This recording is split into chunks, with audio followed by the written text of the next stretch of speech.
Hoje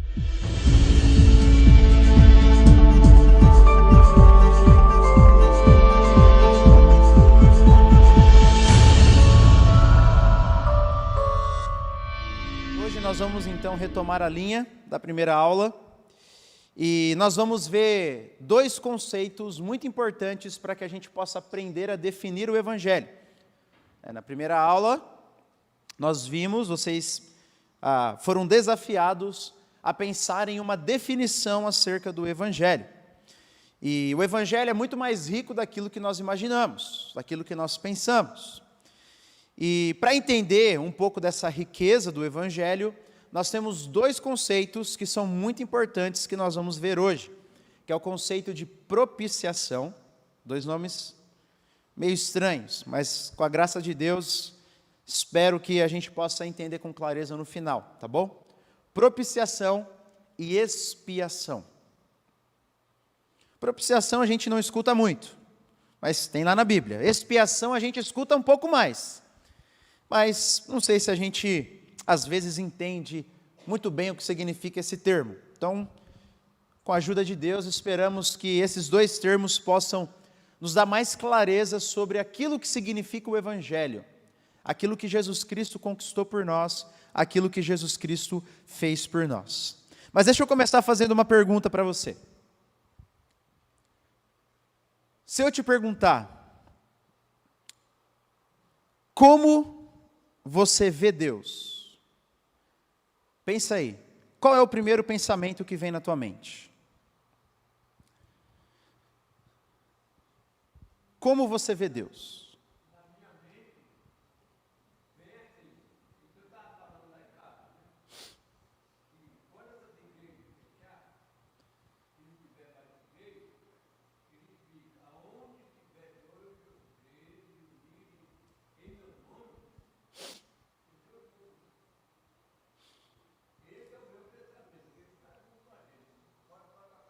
Deus junto, Deus conosco, o primeiro pensamento que vem da cabeça do irmão Manuel.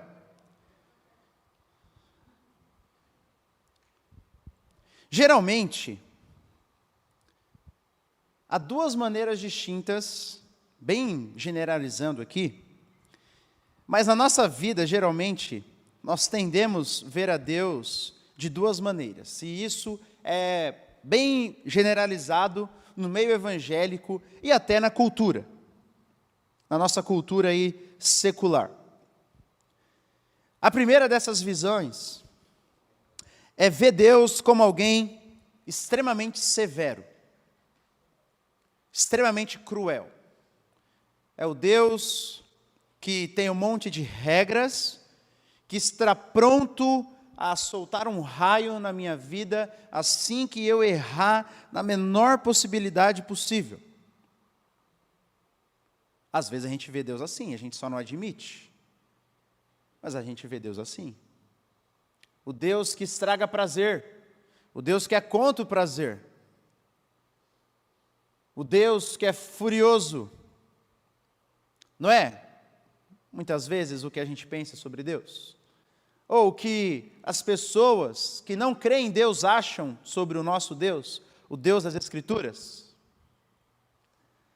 E há uma outra visão, que daí a gente vai para o outro extremo, que é o Deus Papai Noel. O Deus água com açúcar.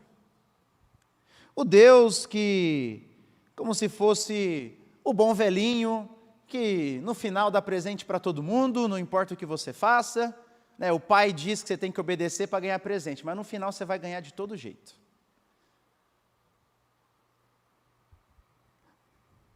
Essas são basicamente duas das visões de Deus que vem na nossa mente. Ou Deus tem hora, né, quando a gente está meio bravo, ou Deus é aquele faraó severo, pronto a punir, ou é o Papai Noel. Deus é amor, só amor, o resto a gente deixa de lado, e aí a gente vai viver a nossa vida aí, e Deus no final vai nos ajudar a conquistar os nossos sonhos, os nossos objetivos. Deixa eu citar uma frase de um doutor um cientista muito famoso, Richard Dawkins. Ele é talvez o ateu mais famoso do mundo. Olha só o que ele diz. O Deus do Antigo Testamento é talvez o personagem mais desagradável da ficção. Ele crê que a Bíblia é uma ficção, né? Ciumento e com orgulho. Controlador mesquinho, injusto, intransigente. Genocida étnico e vingativo, sedento de sangue. Perseguidor misógino, homofóbico, racista, infanticida, filicida, pestilento, megalomaníaco, sadomasoquista e malévolo. É isso que ele diz sobre Deus. Aí, eu peguei uma frase de um outro pastor. Um pastor famoso na internet aí, não vou citar nomes. Diz assim, ó. Deus não é um ser cheio de manias e todo dengoso que inventou regras aleatórias à cabeça dele, que caso você as quebre, o ofende profundamente. Pecados, segundo Jesus, são práticas que fazem o mal a nós mesmos, ao nosso próximo ou ao meio ambiente. Você percebe uma coisa que ele deixou de fora aqui no pecado? O que ele deixou de fora? Deus. Deus. O que ele está dizendo no fundo? Sabe qual é o pensamento dele no fundo? Não importa o que você faça. Seu pecado não é contra Deus. Deus é amor. Assim, seu pecado às vezes é contra uma árvore. Ou contra uma pessoa, ou contra você mesmo, mas não contra Deus. Deus está lá de boa, está te olhando, está te amando. No final vai dar tudo certo. Ele não está falando isso aqui só para cristão, obviamente. Então, eu trouxe aqui duas frases para exemplificar. Dois pensamentos concorrentes sobre Deus, que estão dentro da igreja, e às vezes alcançam as nossas vidas. Nós que tentamos levar a sério as Escrituras, geralmente tendemos a pensar em Deus como o cara bravo lá do início, não é? O Deus estraga prazer, o Deus que é chato. Como diz C.S. Lewis, a gente pensa em Deus como sádico cósmico. E aí outras igrejas que não levam muito a sério as Escrituras, hoje infestadas aí por outra teologia, aí é Deus mamão com açúcar. E de onde nascem essas duas visões deturpadas, será? Obviamente nasce de não saber quem Deus é, de não saber os atributos de Deus, de não conseguir definir a Deus. Mas há uma resposta mais específica. Essas duas visões equivocadas surgem porque nós não entendemos bem a justiça de Deus. Essas duas visões que acometem a nossa vida, a sua vida, a minha vida, vez ou outra, tendemos a pensar Deus de um jeito, nascem porque nós não sabemos bem como lidar com o fato de Deus ser justo. E a gente lê alguns trechos das Escrituras que às vezes parecem ser muito pesados para nós, e aí a gente discorda, ou a gente finge que não lê, finge que não está escrito aquilo, ou diz assim, não é bem assim, e não trata de como aquele texto deve entrar na nossa maneira de pensar a respeito de Deus. Então, no outro extremo, as pessoas aí abandonam a noção de justiça e elevam o outro atributo de Deus, o amor, como se fosse maior do que qualquer outro. Então, no fundo, essas visões nascem porque a gente não sabe o que fazer com a justiça de Deus. E isso toca no nosso coração, primeiro, porque nós também somos falhos. Nós também pecamos. A gente gosta de apontar e criticar pecados terríveis. Mas aí, para ser honesto com as Escrituras, a gente também olha para o nosso próprio coração e a gente vê pecado também. E um segundo motivo, que também toca nas nossas vidas, é porque todos nós temos entes queridos que não conhecem o Senhor, não é verdade? E é difícil às vezes pensar na justiça de Deus quando envolve as pessoas que a gente ama? É difícil. Não podemos abandonar, obviamente, mas é difícil, não é verdade? Ou é difícil só para mim? É difícil saber se meus filhos um dia vão crer ou não em Jesus. Pode ser que não creiam. Deus nunca me prometeu que eles creriam. É difícil. Mas o que a Bíblia ensina sobre justiça? Antes de falarmos, sobre a expiação e a propiciação, a gente precisa começar falando sobre a justiça de Deus. Abra comigo, lá em Salmos, no livro de Salmos, no Salmo 94.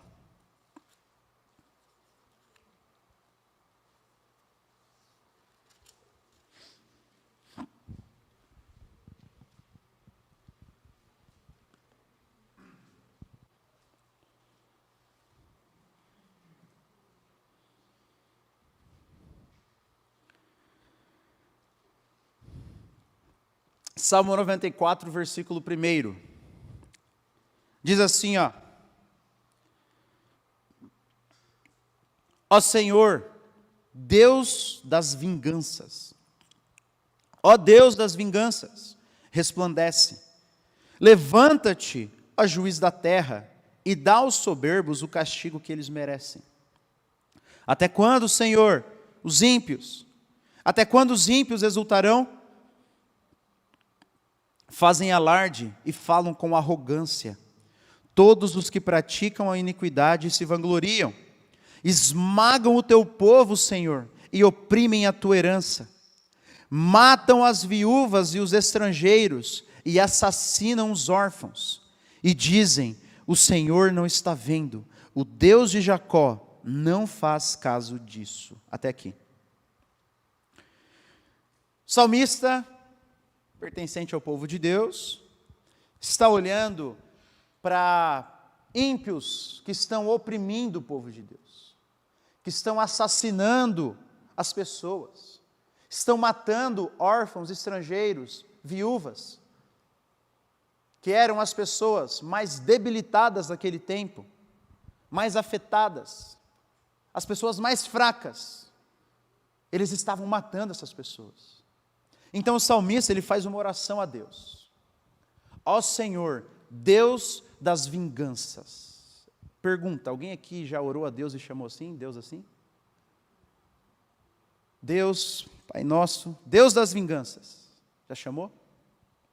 Não é muito comum para a gente, né? Mas veja, esse salmista estava enfrentando e vendo crimes terríveis acontecendo. Perseguições de todo tipo, assassinatos. Ele se agarra então no fato de que Deus é justo e que um dia ele vai exercer contas. Nós não pensamos a justiça de Deus muito, porque no fundo também a gente tem uma vida mais ou menos tranquila, né? A gente tem uma vida assim, mais ou menos de boa. Romanos, capítulo 12, versículo 19, você não precisa abrir, eu vou ler, diz assim, Paulo, amados, nunca procurem vingar-se, nunca procurem vingar-se, mas deixem com Deus a ira, pois está escrito, minha é a vingança, eu é que retribuirei, diz o Senhor. Deus é que vai exercer justiça, diz Paulo. Deus é que vai exercer vingança, diz Paulo. Então vocês não precisam buscar vingança. Por quê? Porque Deus é justo e vocês podem confiar na justiça divina. Então, nós não podemos, irmãos, pegar um atributo de Deus e elevarmos ele acima dos outros. Deus é perfeito e os seus atributos formam uma unidade. Nós separamos apenas para estudar um pouquinho mais sobre isso. Mas um atributo está ligado ao outro. Então, às vezes a gente fala, e a gente contrapõe o amor e a misericórdia e a justiça de um outro lado. Mas elas andam juntas. O amor de Deus é justo. o amor de Deus é santo, a justiça de Deus é bondosa e misericordiosa, e assim por diante. A gente não pode colocar em extremos diferentes. Dentro de Deus elas estão unidas. E Deus, sendo justo, Ele não pode simplesmente fechar os olhos para o pecado, que é o que muitas vezes a gente quer no final. Que é o que as pessoas esperam. É muito engraçado ver os memes no Instagram, e quando o meme termina em algum tipo de morte, a pessoa sempre coloca um filtro de que ela está no céu. Não sei se você já viu. Estou lá brincando, aí minha mãe joga um chinelo na minha cabeça, eu estou no céu.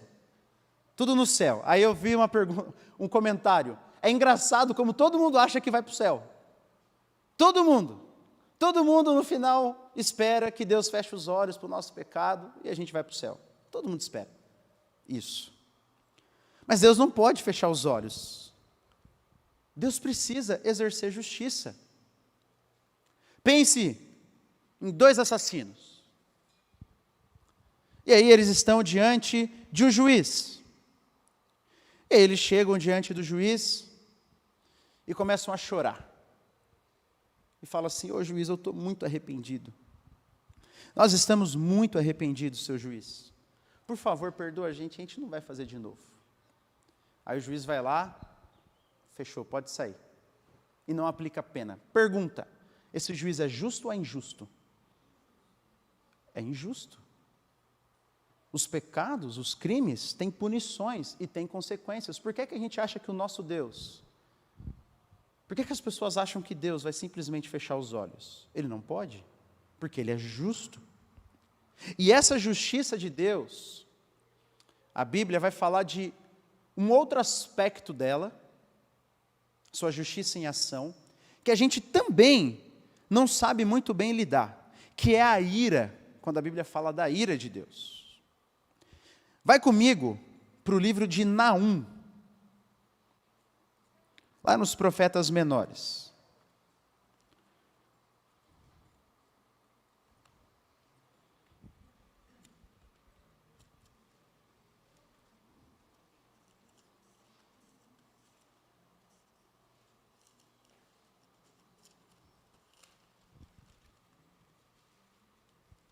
Passa Jonas, passa Miqueias.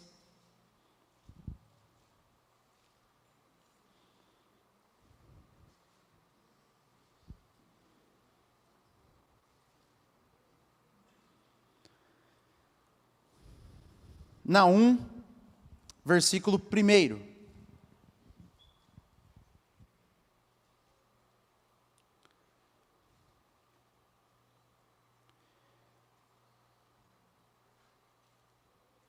Naum, capítulo 1, versículo 1. Diz assim: sentença contra Nínive. Livro da visão de Naum, da cidade de Elcos. Uma pausa aqui, a gente acabamos de ver uma série de exposições no livro de Jonas, que Deus estava exercendo misericórdia sobre Nínive, lembra? Isso aqui aconteceu algumas décadas depois, provavelmente, a gente não tem certeza, mas provavelmente algumas décadas depois de Jonas. E agora, Deus vai exercer sua justiça sobre Nínive. E diz assim o versículo 2: o Senhor é Deus zeloso e vingador. O Senhor é vingador e cheio de ira. O Senhor toma vingança contra os seus adversários e reserva indignação para os seus inimigos. O Senhor é tardio em irar-se, mas grande em poder e jamais inocenta o culpado. O Senhor tem o seu caminho na tormenta e na tempestade, e as nuvens são a poeira dos seus pés. Repreende o mar e ele seca. Faz com que todos os rios fiquem secos. Bazã e o Carmelo desfalecem, e as flores do Líbano murcham. Os montes tremem diante dele, e as colinas se derretem. A terra se levanta diante dele, sim, o mundo e todos os seus moradores. Quem pode suportar a sua indignação? E quem subsistirá diante do furor da sua ira? A sua cólera se derrama como fogo, e as rochas são por ele demolidas. O Senhor é bom, é fortaleza no dia da angústia, e conhece os que nele se refugiam. Mas com inundação transbordante, acabará de uma vez com o lugar dessa cidade. Com trevas, o Senhor perseguirá os seus inimigos. O que é que vocês estão planejando contra o Senhor? Ele mesmo os consumirá completamente. A angústia não se levantará duas vezes. Até aqui. Deixa eu fazer mais uma pergunta aqui. A gente costuma pensar em Deus, como diz o versículo 2 ali, né? Vingador e cheio de ira? Fala a verdade. Não. Não, mas está escrito aqui, a gente não pode apagar os textos da Bíblia que a gente não gosta de lidar. A gente precisa fazer alguma coisa com esses textos. A gente precisa aprender, a gente precisa entender. Toda a palavra é revelação inspirada de Deus. E aqui, Naum, ele está falando de dois aspectos de Deus. Ele fala, você percebe que no meio aí, ele fala que Deus é bom para aqueles que se refugiam nele. Mas para aqueles que querem caminhar para longe dele, Deus vai exercer vingança. E aqui, gente, Nínive provavelmente voltou aos mesmos pecados que nós vimos lá na exposição de Jonas. Não é coisa pouca, não. Atrocidades terríveis. E Deus está falando, eu estou vendo isso, e eu vou retribuir com justiça. Então, o texto diz que Deus tem ira. E é claro, se eu amo o que é bom, eu me iro com o que é ruim. Não é verdade? Se eu amo crianças, eu me iro contra o aborto. Eu me iro contra os maus tratos contra as crianças. Eu me iro contra crianças passando necessidade nos lugares pobres da minha cidade. Isso me causa indignação. Se causa indignação a mim, que sou pecador e tenho o meu senso de justiça ainda, assim, bem ruim, imagina Deus, o juiz justo e santo de toda a terra. A gente precisa levar em consideração isso. Jesus, lá em João capítulo 3, olha aí, abra lá João capítulo 3.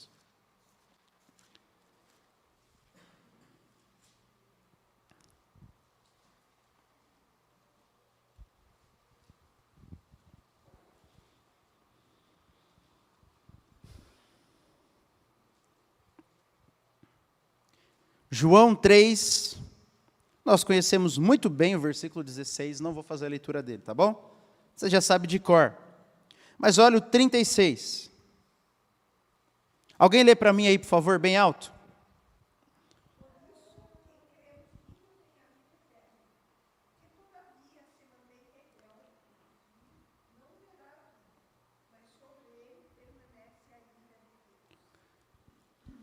É Jesus que está falando. Jesus diz que a ira de Deus permanece sobre aquele que se mantém rebelde contra o Filho. Então Jesus também fala da ira. Jesus também fala sobre esse aspecto da justiça de Deus. Então a ira de Deus surge do seu intenso e imutável ódio por todos os pecados e é a expressão concreta de sua inflexível determinação em puni-los. Podemos dizer que a ira de Deus é sua justiça em ação, retribuindo a todos nós de acordo com o que merecemos, que é sempre a condenação por causa do nosso pecado. Não importa o tamanho, entre aspas, do pecado. Todos eles, no final, são cometidos contra Deus. E a gente perde esse senso. A gente perde, por exemplo, quando você está lá e peca contra o seu cônjuge. Vocês estão lá numa hora de discussão, você levanta a voz e é grosseiro. Você levanta a voz e falta com respeito com o seu cônjuge. Geralmente, se é que a gente às vezes pede perdão, que às vezes a gente não pede, né? Mas se pede perdão, a gente pede para quem? Para o cônjuge, não é? Quantas vezes a gente senta também e pede perdão a Deus? Porque foi Deus que mandou eu respeitar o meu cônjuge, eu amar o meu cônjuge. Então, se eu não fiz isso, eu não apenas pequei contra o meu cônjuge, antes eu pequei contra Deus. Você percebe como a gente perde o senso de que o nosso pecado é cometido contra Deus? A gente esquece desse finalzinho aí. E aí surge a pergunta: se Deus é justo, se Deus é santo, se Deus se ira contra todo e qualquer tipo de pecado, que esperança há para nós? A gente sabe, Jesus. Mas como o sacrifício de Jesus, as Escrituras apontam como esse sacrifício satisfazendo a justiça de Deus e desviando a ira de Deus. Porque se Deus é justo e precisa punir o pecado e se ira contra todo o pecado, isso significa que não há ninguém nesse mundo, não haveria ninguém nesse mundo que não merecesse receber a condenação pelos seus pecados. Correto? Não há ninguém nesse mundo que não mereceria receber a justa punição pelos seus pecados. E vocês viram que a gente leu textos do Antigo e do Novo Testamento. E desde o Antigo Testamento, do sistema sacrificial, como nós falamos, que eram as leis e as regras que o povo de Deus tinha que cumprir, sacrificando animais e obedecendo regras para que representasse o perdão de Deus, já existiam esses dois conceitos, de propiciação e de expiação. E esses dois conceitos, eles vêm lá do livro de Levítico. Livro de Levítico, livro que é meio chato, né, da gente ler. Às vezes a gente pula, a gente fala, meu Deus, é um monte de regra, e a gente não entende nada. A gente fala, já nem está valendo mais.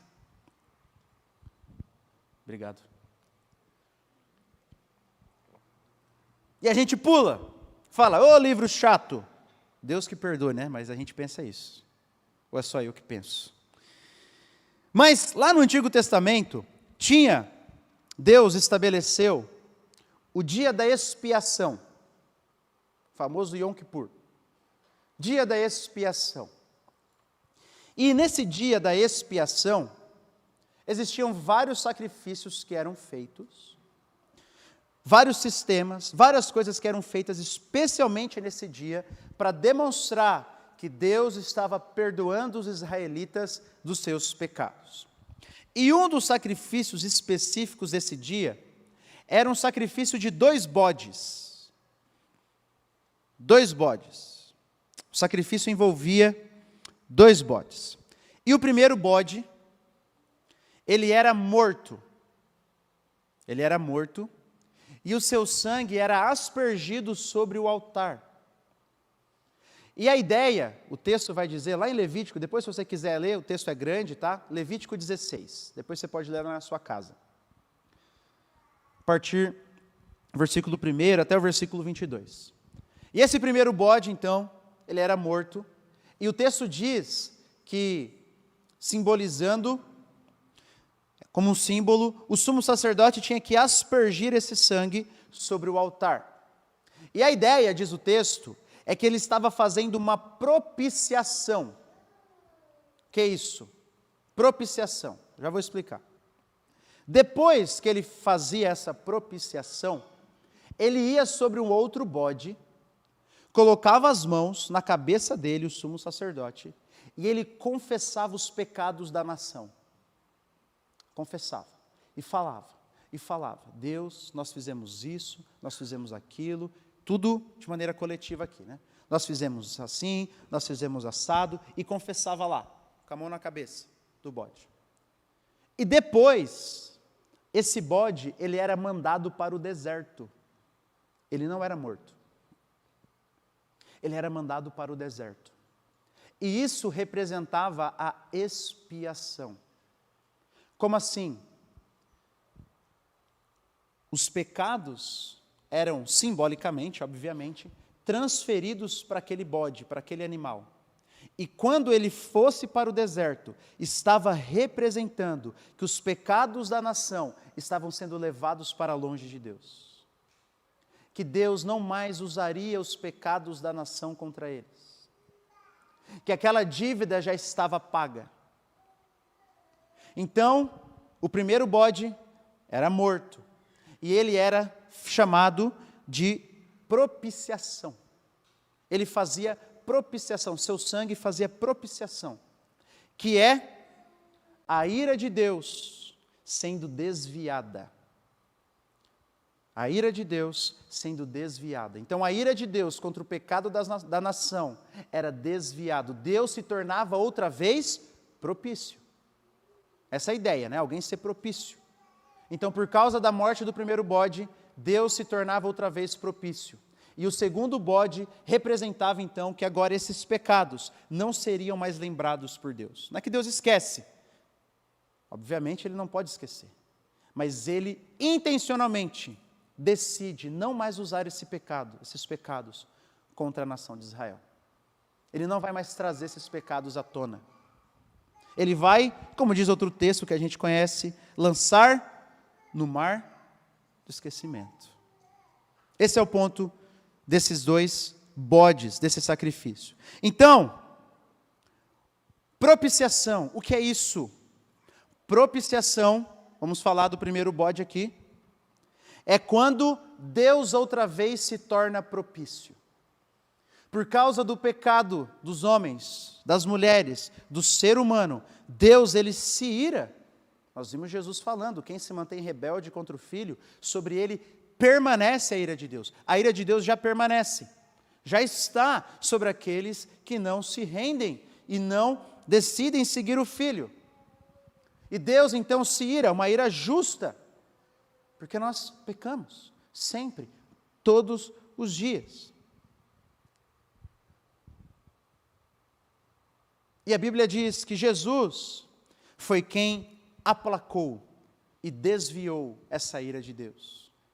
Na verdade, a Bíblia vai dizer não apenas que Jesus desviou, mas foi Jesus quem bebeu o cálice da ira de Deus. A ira de Deus que deveria cair sobre cada um de nós, caiu sobre Jesus. Nós sabemos, Pai, afasta de mim esse cálice. O que tinha no cálice, que estava fazendo Jesus tremer, suar sangue? A ira contra todo o pecado.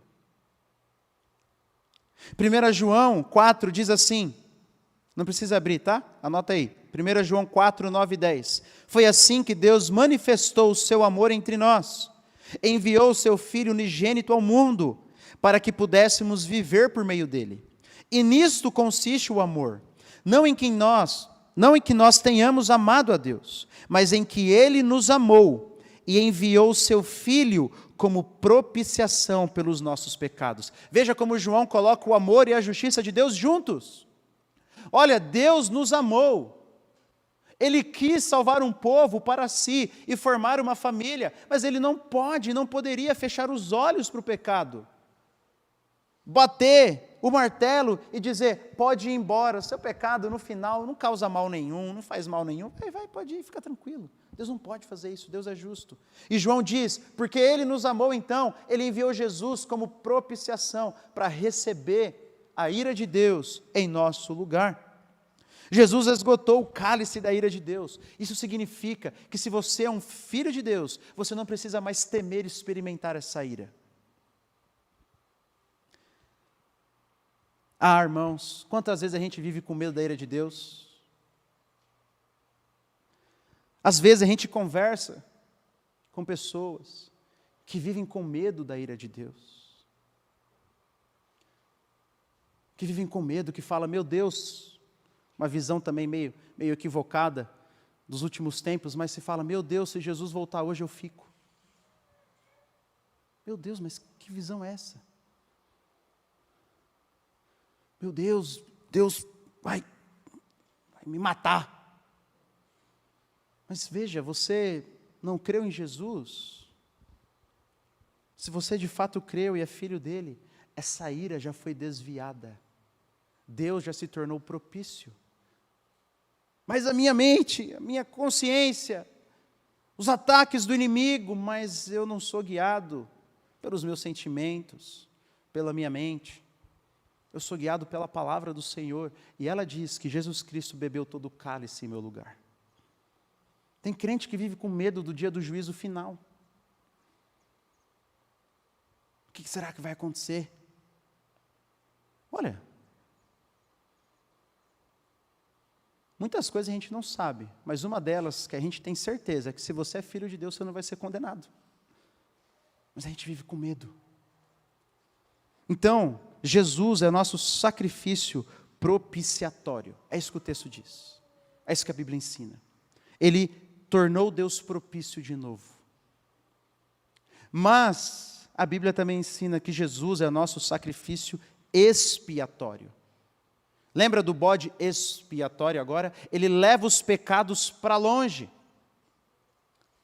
O pecado da nação é colocado simbolicamente sobre o bode, a cabeça dele. Lembra do sumo sacerdote confessando com a mão na cabeça do bode e mandando. Jesus, diz o texto, carregou o nosso pecado. Portanto, agora já não há mais condenação para os que estão em Cristo Jesus, diz Paulo, porque os nossos pecados, o escrito da dívida, como diz Gálatas, foi colocado sobre Jesus. Então a punição que deveria cair sobre nós foi posto sobre Jesus. Isso é expiação. E agora o escrito da dívida é apagado. Eu não preciso ter medo de que Deus não conhece os recônditos do meu coração. Às vezes a gente também tem medo, e nas conversas, mas eu já fiz isso. Mas Deus sabe que você fez isso, e ainda assim escolheu que você estivesse aqui, ouvindo a mensagem do Evangelho. Mas você não sabe o que eu fiz. Eu não sei mesmo, mas Deus sabe. Eu não preciso ter medo que Ele não saiba de alguma coisa, Ele sabe de tudo.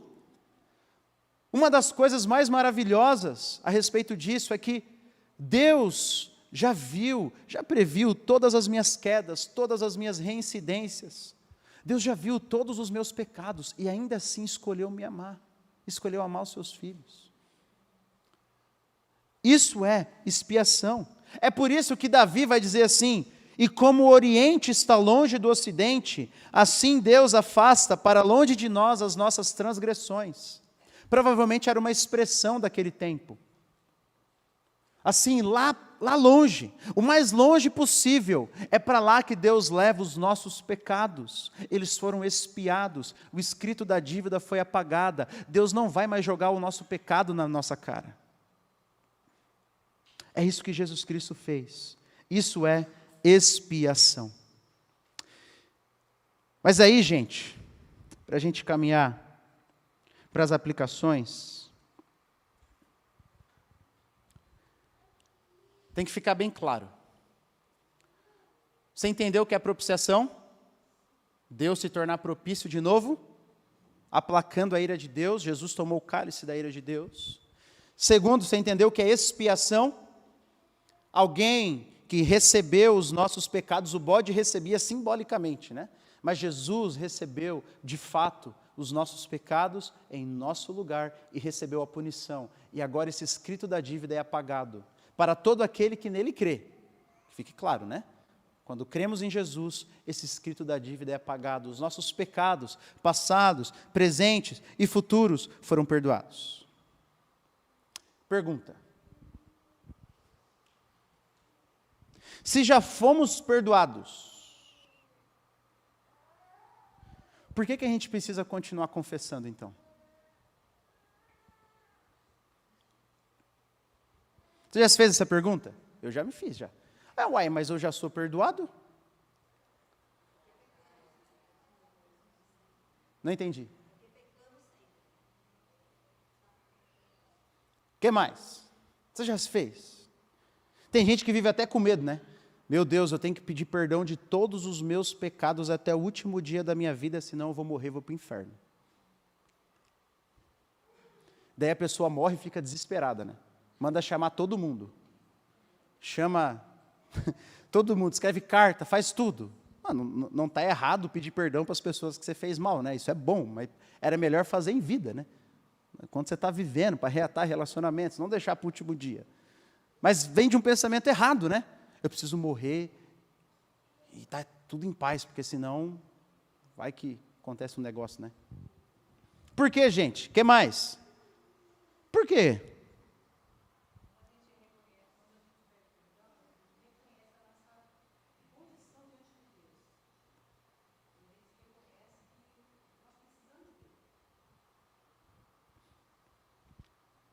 Alguém? Bom. Ô, irmão Cândido.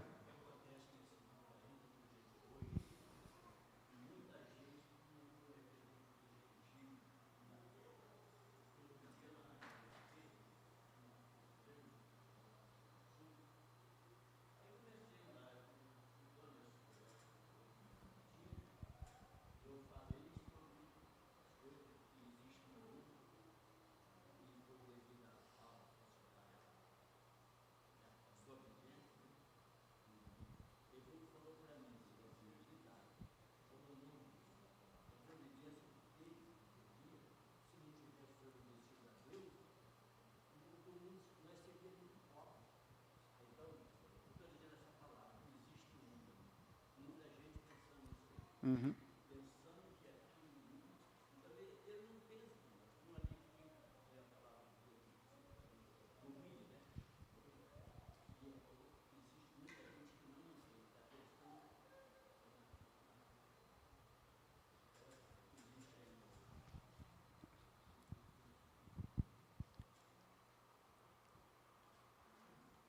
Segunda pergunta, então.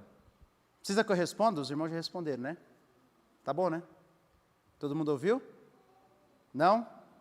Por que eu preciso continuar? Confessar. Confessar pecado é concordar com Deus. Concordar, né? Com, tem a mesma preposiçãozinha ali.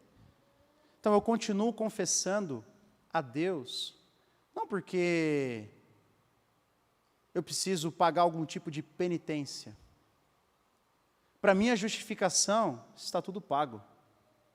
Deus vai perdoar todos os pecados que eu pedi, todos os meus pecados. Deus pagou todos os meus pecados, por meio de Jesus, o seu Filho amado.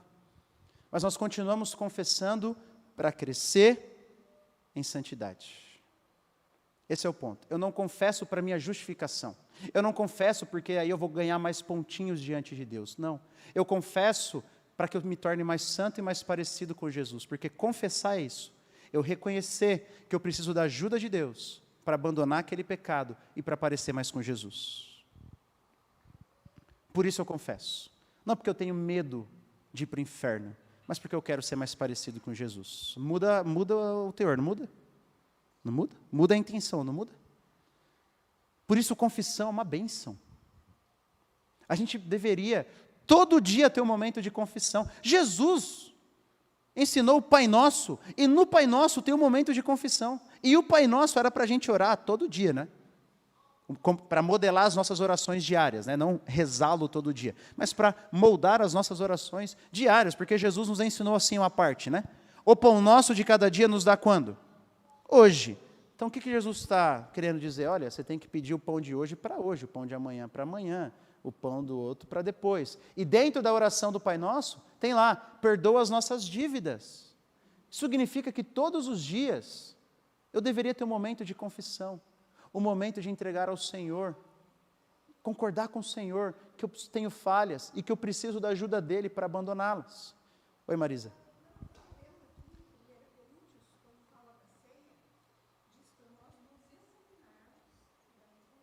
Exato.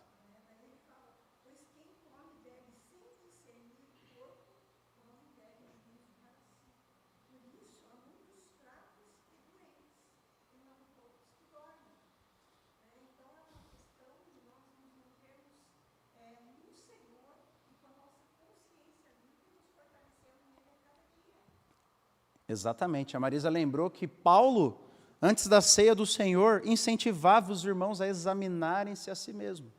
Por isso que quase todo momento de ceia a gente também incentiva isso, o momento de confissão. Mas não deveria ser só no momento de ceia. Você não peca todo dia?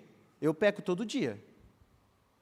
E é tão fácil, não é tão fácil? Principalmente os pecadinhos que a gente está acostumado a gente deixar, a gente nem trata mais eles. Né? A gente xingou no trânsito lá, a gente não pede mais perdão para Deus, a gente deixa, né? A gente fica irado,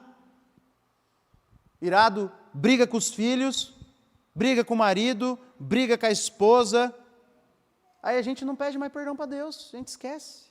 A gente só para pedir perdão para Deus quando a gente faz uma coisa mais ou menos grande e a consciência pesa. Não deveria ser assim. Fala, Núbio.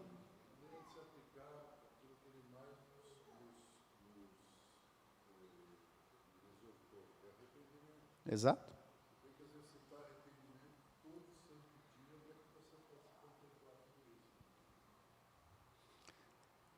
Essa era a primeira tese, a gente está nos dias da reforma, né? A primeira tese de Martinho Lutero era essa. Quando Deus diz, arrependei-vos, não é uma vez na vida, mas é que a vida do crente seja marcada por arrependimento. Agora uma segunda pergunta. Pensa, vamos tentar agora aplicar um pouquinho mais. O que isso significa? Pensa que isso tudo é verdade, e é verdade, obviamente, né? Mas pensa que isso é verdade na vida dos nossos irmãos. Jesus pagou, fez propiciação e expiou todos os meus pecados e os pecados dos meus irmãos. O que isso muda? O que isso muda na nossa maneira de perdoar o meu irmão? Pensa aí. O que isso deveria mudar na minha maneira de perdoar o meu irmão?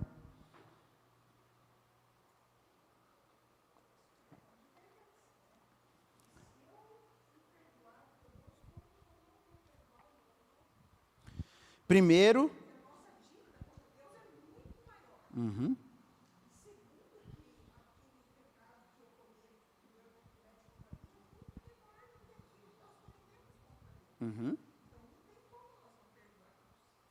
primeira faceta disso, Marisa lembrou, eu olho para o meu irmão, que pecou contra mim. Não estou desenvolvendo uma teologia do perdão aqui, tá, irmãos? De reatar relacionamento, não é esse o ponto. O ponto é o perdão do coração, o nosso perdão. Pensa no nosso perdão. Ela está dizendo assim, como que eu posso recusar perdoar o meu irmão se Deus não recusou me perdoar? Se Deus perdoou todas as minhas dívidas, todos os meus débitos, se Deus me perdoou desse jeito, eu preciso perdoar também o meu irmão. Isso é o que Paulo diz quando ele fala, perdoem-se assim como o Senhor vos perdoou. Tem algum pecado da sua vida aí, crente, que Deus não perdoou? Tem? Não. Por que a gente às vezes escuta, eu perdoo todo o pecado, menos esse aqui, ó. Esse aqui não perdoo não. Mas, você conseguiu pensar em outra maneira, não? Olha, estou falando de irmãos aqui, tá?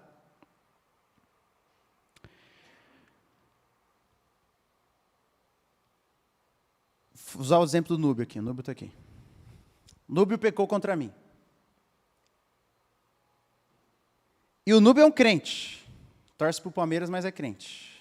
Felizmente, né, Núbio? Se eu recuso perdoar o Núbio, na verdade assim, ó, quem sou eu para recusar perdoar o Núbio, se Jesus já perdoou ele de todos os seus pecados? Quando eu recuso exercer perdão para o meu irmão em Cristo, eu estou me colocando como acima de Jesus. Eu estou negando a ele o que Jesus já deu para ele.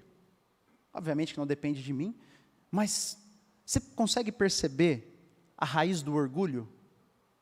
Se Jesus, que é Deus, juiz, justo, o perdoou, e eu não estou perdoando, mas que orgulho, né? Que orgulho.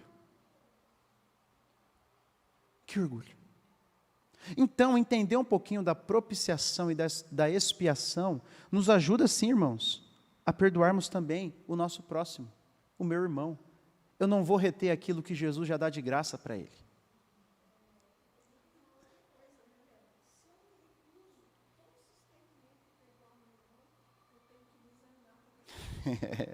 É isso aí. E se eu me recuso, a Marisa está lembrando, a permanentemente perdoar o meu irmão, Jesus diz, né? Jesus nos ensina. Olha, bota a mãozinha aí na consciência. Nós vimos isso nos estudos do Pai Nosso. Bota a mãozinha na consciência aí. Você precisa se examinar para ver se você já foi de fato perdoado. Irmãos, caminhando para o encerramento, deixa eu só dar mais alguns pensamentos de aplicações aí para você. Primeiro, propiciação e expiação é uma boa verdade para você se lembrar nos momentos de acusação de Satanás.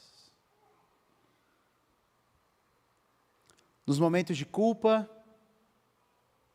nos momentos de luta, nos momentos que você talvez olha para Deus como um faraó, como nós vimos no início. Então, quando a consciência estiver pesada, use-a como um meio para se lembrar do sacrifício de Jesus. Se você já tratou, já confessou, já se arrependeu dos seus pecados, você precisa se lembrar constantemente disso, está perdoado. Porque às vezes tem um pecado que nos persegue, né? O pecado lá do passado. Os pecados vêm e nos perseguem.